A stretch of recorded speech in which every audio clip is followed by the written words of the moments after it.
আসসালামু আলাইকুম ওয়া রাহমাতুল্লাহি ওয়া বারাকাতুহু। আমি এখন চান্দুরা থেকে দেখাচ্ছি। এখানে আমার সহযোদ্ধা ভাইয়েরা অনেক কষ্ট করছে এবং অনেক কষ্ট পাচ্ছে, এবং দেশের কি একটি পরিস্থিতি, কিছু হলেই রাস্তায় নেমে আসে পাবলিক, আন্দোলন ডাক দেয়।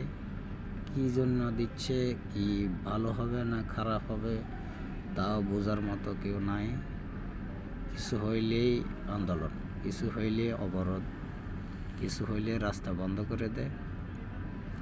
এখানে অনেকগুলো গাড়ি প্রায় 2 ঘন্টার উপরে জাম লেগে আছে।